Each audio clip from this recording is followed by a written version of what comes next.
मित्रांनो, आज मी तुम्हाला नागपंचमीची महान आणि पवित्र कथा सांगणार आहे. ही कथा नागपंचमीचे महत्त्व स्पष्ट करते. प्रत्येक विवाहित स्त्रीने ही कथा नक्कीच ऐकायला पाहिजे. असे म्हटले जाते की जी विवाहित स्त्री ही कथा ऐकते तिच्या नवऱ्याचे आयुष्य दीर्घायुष्य होते. तिच्या घरातील गरिबी, दोष तथा भीतीदायक वातावरण नष्ट होते. जर तुम्हाला पण तुमच्या आयुष्यात दुःख आणि अडचणीचा सामना करावा लागत असेल तर ही कथा नक्की शेवटपर्यंत ऐका. मध्य भारतातील एका प्राचीन राज्यात एक सुंदर आणि वैभवशाली नगर बसलेलं होतं. त्या नगराची कीर्ती चारही दिशांनी पसरली होती. पण त्या समृद्ध नगरातल्या एका लहानशा झोपडीत रेणुका आपल्या कन्यांसह अत्यंत साध्या परिस्थितीत दिवस काढत होती. रेणुकाला सुनंदा नावाची तरुण कन्या होती. पतीचे अकाली निधन झाल्यामुळे रेणुकावर वैधव्य आलं होतं आणि तिच्या आयुष्यात सुनंदाचं एकमेव आधार होती. रेणुका अत्यंत धार्मिक आणि भक्तिपरायण स्त्री होती. ती रोज सकाळी आपल्या घरासमोर एक पितळी भांड्यात ताजं दूध घालून ठेवायची आणि सर्पांना तो नैवेद्य अर्पण करायची. दर पहाटे लवकर उठून रेणुका प्रथम नागदेवतांची प्रार्थना करीत असायची. मगच इतर कामांना सुरुवात होई. तिने ठेवलेल्या दुधाच्या वाटीपाशी नाग येत असत आणि तिच्या भक्तीने तृप्त होऊन शांतपणे परत जात असत. नागांच्या प्रती रेणुकाच्या मनात प्रचंड आदर आणि श्रद्धा होती. वर्षानुवर्ष ती हे दूध नागदेवतांना पाजत होती आणि त्यांच्या कृपेची याचना करत होती. रेणुकाची अशी निष्ठा पाहून नागलोकाचा नागराज अतिशय प्रसन्न झाला. तिच्या सेवाभावामुळे नागराजाने तिच्यावर कृपादृष्टी ठेवली. एके दिवशी नागराजाने तिच्या भक्तीवर संतुष्ट होऊन मानवरूप धारण केलं आणि अचानक रेणुकेला दर्शन दिलं. नागराज राजमानव रूपात रेणुकासमोर प्रकट झाला. तेव्हा रेणुका थक्क झाली. तिने नम्रपणे हात जोडले आणि आदराने नागराजाचे स्वागत केले. नागराज म्हणाले, हे माते, तू जे रोज आम्हा नागांना प्रेमाने दूध पाजतेस त्याने आम्ही सर्व आनंदित आणि ऋणी झालो आहोत. तुझी भक्ती पाहून मी अतिशय प्रसन्न झालो आहे. तो पुढे म्हणाला, जाते माते, माग काही हवे ते माग. तुझी जी कोणती इच्छा असेल ती पूर्ण करण्यासाठी आम्ही सिद्ध आहोत. हे ऐकून रेणुकाच्या डोळ्यात आनंद अश्रू उभे राहिले. ती विनम्र स्वरात म्हणाली, नागराज, मला स्वतःसाठी काही नको आहे, पण मला माझ्या मुलीची चिंता आहे. रेणुकाने हात जोडून विनंती केली, हे नागराजा, माझ्या निधनानंतर माझ्या सुनंदाचे रक्षण करा. तिला आपल्या बहिणीसारखी समजा आणि तिची सदैव रक्षा करा. रेणुकाचा अर्थ याचना ऐकून नागराजाने तिला वचन दिले. नागराज म्हणाले, हे माते, तुझा हा स्नेह आणि भक्ती आम्ही कधीच विसरणार नाही. तुझ्या निधनानंतर आम्ही नक्की तुझ्या मुलीचं रक्षण करू आणि तिला सख्या भगिनीप्रमाणे मान देऊ. नागराजाकडून वचन मिळताच रेणुका आनंदली. तिने नागराजाचे शतशः आभार मानले आणि आशीर्वाद देत म्हणाली, मला आता माझ्या मुलींची काहीच काळजी नाही. काही वर्षांनी सुनंदाचे लग्न एका प्रतिष्ठित आणि संपन्न कुटुंबात ठरलं आणि थाटामाटात पार पडलं. आपली मुलगी एका समृद्ध घराण्यात सासरी जाणार असल्याचं पाहून रेणुका अतिशय आनंदित झाली. लग्नानंतर काही दिवसातच रेणुकाचं निधन झालं. आईच्या मृत्यूने सुनंदा खचून गेली. तिच्या डोळ्यांसमोर अंधार झाला. आईचं छत्र हरपल्याने सुनंदा दिवस रात्र रडून काढू लागली. अखेर काही काळानंतर तिने स्वतःला सावरत संसारात मन वळवण्याचा प्रयत्न केला, पण ती एकाकीच होती. सुनंदा आता आपल्या पतीच्या घरी म्हणजे सासरी वास्तव्यात होती. तिथे आणखी 3 सुना होत्या. मोठी सून रेवती, मधली सून उत्तरा आणि तिसरी सून माधवी. सुनंदा या चौघीमध्ये सगळ्यात धाकटी सून होती. तिचं सासर एक मोठं संयुक्त कुटुंब होतं. तसेच काही महिने निघून गेले. नागपंचमीचा सण जवळ आला आणि घरातील 3ही मोठ्या सुनांनी आपापल्या माहेरी जाण्याची तयारी सुरू केली. रेवती, उत्तरा आणि माधवी यांनी आपापल्या आई वडिलांकडे निरोप धाडले होते. माहेरून त्यांच्याकडे खास भेटवस्तू, नवीन कपडे आणि गोडधोड पदार्थ येऊ लागले. त्या तिघी माहेरी जाण्यासाठी अतिशय उत्सुक होत्या. त्यांच्या भावांनी त्यांना न्यायला येणार असल्याचा निरोप पाठवला होता. त्यामुळे संपूर्ण घरात त्यांची आनंदात लगबग सुरू होती.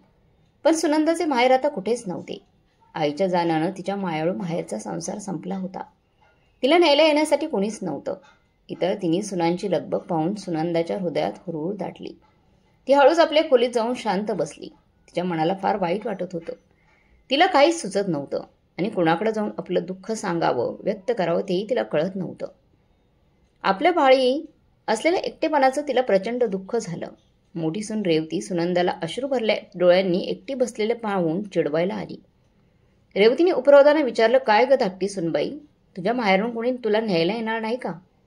रेवती पुढे म्हणाली, आम्हा तिघींचे भाऊ आम्हाला न्यायला येत आहेत बघ, पण तुझं तर कोणीच नाही. आता तू काय करणार? इथेच राहावं लागणार. सासूबाईंची बोलणी ऐकत घरकाम करावं लागणार. रेवतीचे टोमणे ऐकून सुनंदाच्या काळजात कळ उठली. तिच्या डोळ्यातून अश्रू ओघळले. ती काहीही न बोलता आपल्या खोलीत निघून गेली. पुढच्या दिवशी पहाटे रेवती, उत्तरा आणि माधवी तिच्या जावा आपापल्या भावांसोबत हसत फिदळत माहेरी रवाना झाल्या. सुनंदा त्यांची निघालेले रथ आणि पालखी दूर जाताना पाहत उभी राहिली. त्यांच्या उत्साही जल्लोषाचा आवाज मंदावताच सुनंदाच्या मनात एकाकीपणाची भावना उसळून आली. ती देवघरात आली. सुनंदाने भगवान शंकराच्या मूर्तीस समोर बसून आपली व्यथा मांडली. ती रडत्या स्वरात प्रार्थना करू लागली, हे महादेवा, तू मला कुठलंच सुख दिलं नाहीस. तू माझ्याकडून माझी आई देखील हिरावून घेतलीस. आईची आठवण येऊन सुनंदाचा कंठ दाटून आला. आई हयात असती तर तिला माहेरचा आधार तरी मिळाला असता. हा विचार करून ती अधिकच हळवी झाली. सुनंदा हमसून म्हणाली, आता मी काय करू, कुठे जाऊ? देव माझे या जगात कुणीच नाही. जवळपास माणूस उरलेला नाही माहेरी. तूच आता काहीतरी व्यवस्था कर. त्या रात्री सुनंदा दुःखात बुडलेली असताना अचानक तिच्या घराच्या दरवाजावर कुणीतरी हलकेच टकटक केलं. इतक्या रात्री कोण आला असावा असा विचार करून ती दरवाजाकडे गेली. सुनंदाने दरवाजा उघडला आणि पाहते तर काय, एक देखणा आणि तेजस्वी तरुण तिच्यासमोर उभा होता. त्या तरुणाच्या अंगावर दिव्य वस्त्र आणि अलंकार होते आणि त्याच्या शरीरावर सुंदर मुकुट होता. त्याच्या अंगाभोवती एक तेजस्वी प्रभामंडळही विलसित होते. त्या दिव्य तरुणाला पाहता सुनंदा थक्क झाली. काही क्षण तिला स्वतःच्या डोळ्यांवर विश्वास बसत नव्हता. एवढ्या रात्री जणू एखादा देवदूतच समोर उभा आहे की काय असे तिला क्षणभर वाटले. काही काळ ती निशब्द झाली. शेवटी तिने धीर एकवटून विचारलं, स्वामी, आपण कोण आहात आणि अशा विलक्षण वेळी माझ्या दाराशी कसे काय आलात? तो तरुण प्रेमाने उत्तर देऊ लागला, प्रिय भगिनी, घाबरू नकोस, मी तुझा भाऊ आहे. आज तुला न्यायला खास आलोय. हे ऐकून सुनंदा आणखीनच चकित झाली. ती गोंधळून म्हणाली, पण आपण तर एखाद्या देवदूतासारखे दिसतात. आपण माझे भाऊ कसे काय असू शकता? मला तर एकही भाऊ नाही. दिव्य तरुण हसला आणि म्हणाला, बहीण, मी खरोखर तुझाच भाऊ आहे. तुझी आई रेणुका दररोज आम्हा नागांना प्रेमाने दूध पाजायची. तिच्या त्या भक्तिबळावर आम्ही तिला एक वचन दिलं होतं. तुझ्या आईच्या निधनानंतर आम्ही तुला बहिणीप्रमाणे मानून तुझं रक्षण करू असं वचन दिलं होतं. म्हणूनच आज मी तुला न्यायला आलो आहे. हे शब्द ऐकताच सुनंदाला आश्चर्याचा धक्का बसला. तिच्या बालपणीच्या काही धुसर आठवणी पुन्हा जाग्या झाल्या. नागराजाने आपल्या दिव्य शक्तीने सुनंदाला लहानपणीची ती दृश्य स्पष्ट दाखवली. आई रेणुका रोज उंबरठ्यावर दूध ठेवत आहे. नाग येऊन प्रेमाने ते दूध पित आहेत. हे सुनंदाने पुन्हा पाहिलं तेव्हा त्या आठवणी ताज्या होता सुनंदाला सारं काही लक्षात आलं. ती हरकून जाऊन आनंदाने उद्गारली, होय, आता मला सगळं आठवतंय. माझी आई नागांना रोज दूध पाजायची. तुम्ही नक्कीच माझे भाऊ आहात. नागराज आनंदाने हसला. तो म्हणाला, मग आता अजिबात संकोच करू नकोस. चल माझ्यासोबत नागलोकात. नागलोकात ये, तिथे तुला आम्ही बहिणीसारखा मान सन्मान देऊ. सुनंदाने डोळे पुसून मान हलवली. तिने नम्रतेने हात जोडले आणि म्हणाली, भाऊ, तुमच्यासोबत येणं हे माझ्यासाठी मोठं भाग्याचं आहे. नागराजाने पुढे सरसावत सुनंदाच्या हातात एक दिव्य अंगठी घातली. त्या अंगठीच्या स्पर्शाने सुनंदाचं रूप क्षणार्धात पालटलं आणि ती मानवी देहासह नागलोकात जाण्यास समर्थ झाली. क्षणभरातच नागराज सुनंदाला नागलोकात घेऊन आला. नागलोक अतिशय सुंदर आणि अद्भुत होतं. तिथलं प्रकाशमान व शीतल वातावरणाचा सुगंधित मंद वारा सुनंदाला मंत्रमुग्ध करत होता. नागलोकाच्या प्रवेशद्वाराशी नागमाता स्वागतासाठी उपस्थित होत्या. नागमाता कुद्रूने सुनंदाला प्रेमाने आपल्या कुशीत घेतलं. ये माझ्या मुली, नागमाता प्रेमळपणे स्वरात म्हणाली. तुझ्या आमच्या इथे मनपूर्वक स्वागत आहे. नागमातेच्या मायाळू स्वागताने सुनंदाचे डोळे पाणावले. नागमातेने सुनंदाच्या निवासासाठी आणखी एक देखणा कक्ष तयार ठेवला होता. सोनेरी नक्षीकाम आणि रत्नजडित सजावट असलेल्या त्या कक्षात मखमली पलंग आणि सर्व सोयी आठवण्यात आल्या होत्या. नागलोकातील अद्भुत सुखसोयी आणि माय वातावरणात सुनंदा हरखून गेली. ती लवकरच तिथल्या नाग जीवनशैलीत रमली. नाग कुटुंबाच्या प्रेमामुळे तिचं दुःख हलकं झालं. काही दिवस हसत खेळत आनंदात गेले. नागलोकातील सारेजण सुनंदावर भगिनीप्रमाणे प्रेम करत होते. नागराज आणि नागमाता तर तिची विशेष काळजी घेत होते. एके दिवशी नागमातेने सुनंदाला बोलवलं आणि म्हणाली, बेटी सुनंदा, आमच्या इथल्या लहान नागबाळांना तुझ्यासारख्या आईच्या प्रेमाची गरज आहे. तू त्यांना दूध पाजशील का? आईच्या वात्सल्याची आठवण येताच सुनंदा आनंदाने तयार झाली. होय नागमाते, मला आनंदच होईल त्यांना दूध पाजायला. ती म्हणाली. सुनंदा तात्काळ स्वयंपाकघरात गेली आणि एका चांदीच्या भांड्यात दूध उकळायला ठेवलं. काही वेळाने दूध छान गरम झालं तेव्हा तिने ते चांदीच्या वाट्यात ओतलं आणि नागबाळांकडे घेऊन आली. हसत मुखाने सुनंदाने त्या लहान नागबालकांना दूध पाजायला सुरुवात केली. पण दुर्दैवाने तिचा अंदाज चुकला. दूध अपेक्षापेक्षा खूपच गरम झालं होतं. दुधाचा पहिला घोट तिने नागबालकाच्या ओठाशी नेताच त्याचे त्वचेचे चटके झाले. गरम दुधाचा स्पर्श होताच नागबालक वेदनाने किंचाळले. लहान नाग मुले दुखापतीने रडू लागली आणि रागाने फुसफुसू लागली. एक नागबालकाने संतापून फणा काढत ओरडला, अगं बाई, तू आमची तोंड चाळून टाकलीस. आम्ही तुला कधी क्षमा करणार नाही. दुसऱ्या नागबालकाने रडून हंबरडा भरला, आम्हाला किती यातना होत आहेत, तू किती निर्दयी आहेस. तुझ्यामुळेच आम्हाला हा त्रास सहन करावा लागतो आहे.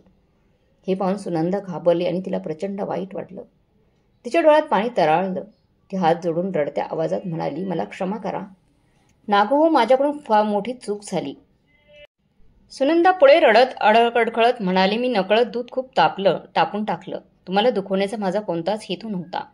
सुनंदाचे अश्रू आणि पश्चाताप पाहूनही ना बालकांचा क्रोध शांत होत नव्हता. ते आतल्या आत तडफडत राहिले. इतक्यात गडबड ऐकून नागमाता कुद्रू धावत आली. तिने संतप्त नाग बालकांना समजवण्याचा प्रयत्न केला.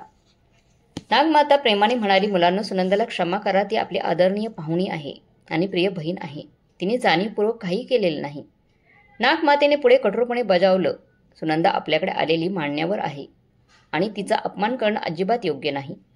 आपण तिला काही शिक्षा करू शकत नाही. नागमातेच्या समजुतीने नागबालक गप्प झाले. पण त्यांच्या मनातला संताप अद्याप शमलेला नव्हता. ते मनातल्या मनात सुडाने पेटत राहिले. त्या प्रसंगानंतर काही दिवस सुनंदा नागलोकात राहिली. पण तिच्या मनात अस्वस्थता येऊ लागली. नागबालकांच्या रागामुळे ती खूप व्यथित झाली होती.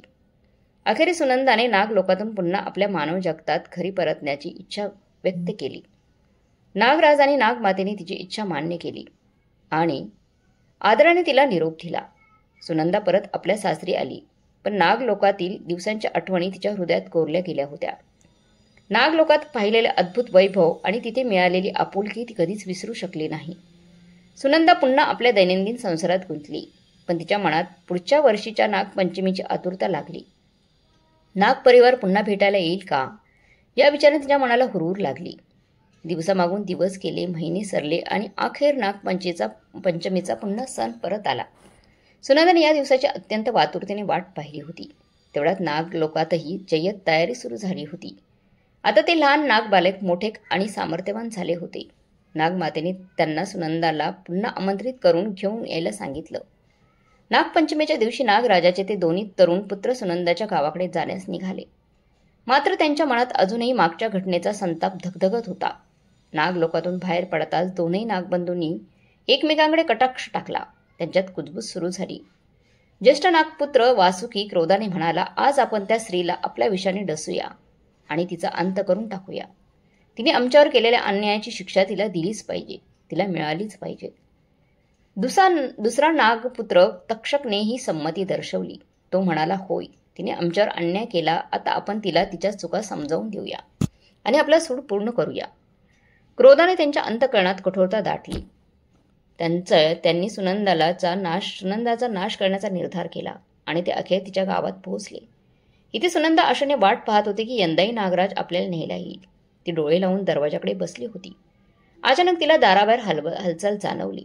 तिने घाईघाईने दरवाजा उघडला. दारात मागील वर्षाचे ते परिचित नागबंधू तेजस्वी रूपात उभे होते. त्यांना पाहता सुनंदा आनंदित झाली आणि हसत मुखाने त्यांचे स्वागत केले. या माझ्या भावांनो, ती प्रेमाने म्हणाली. मी तर कधीपासून तुमची वाट पाहते आहे. तिच्या चेहऱ्यावर आनंद आणि डोळ्यात आपुलकी दाटली होती. सुनंदाने आपुलकीने त्यांना घरात बसायला जागा दिली. तिने त्यांची प्रेमाने विचारपूस केली. नंतर ती स्वयंपाकघरात गेली आणि पाहुण्यांसाठी थंड दूध घेऊन आली. तिने पितळाच्या वाट्यात गार दूध भरलं आणि आदराने नागबंधूंना समोर धरलं. हा घ्या प्रसाद म्हणून थोडं दूध घ्या, सुनंदा नम्रतेने म्हणाली. तिने सोबत काही गोडधोड पदार्थही पुढे केले. त्या दिवशी सुनंदाने खास नागपंचमीसाठी गोडधोड पदार्थ बनवले होते. तिने गूळ घालून पोळे आणि लाडू तयार केले होते. प्रेमाने तिने तेही नागबंधूंना अर्पण केले. सुनंदाच्या आदरतीर्थाने नागबंधू थोडे चकित झाले. त्यांना असं स्वागत अपेक्षित नव्हतं.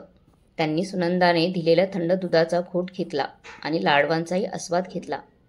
सुनंदाने यावेळी आपली पूर्ण काळजी घेतल्याचं त्यांच्या लक्षात आलं. घराच्या उंबऱ्यावर सुनंदाने सुंदर रांगोळी काढली होती आणि ताज्या फुलांनी अंगण सजवलं होतं.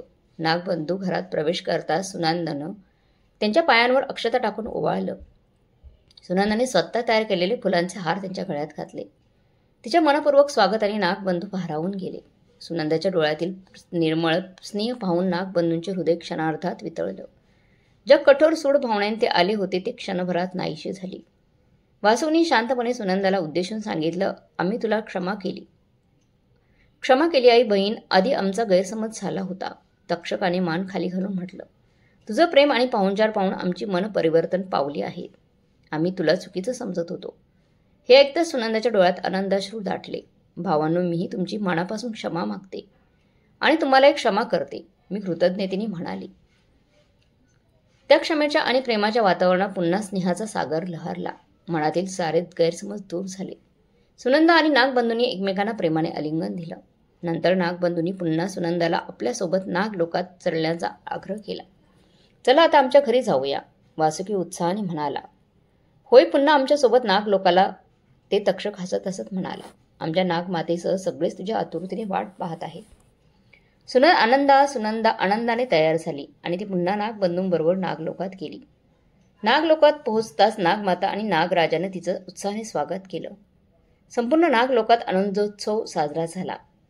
नागराजाने पुढे येऊन सुनंदाला सन्मानाने एक सुशोभित आसनावर बसवलं. नागलोकातील सर्वांनी तिचं मानाने वंदन केलं.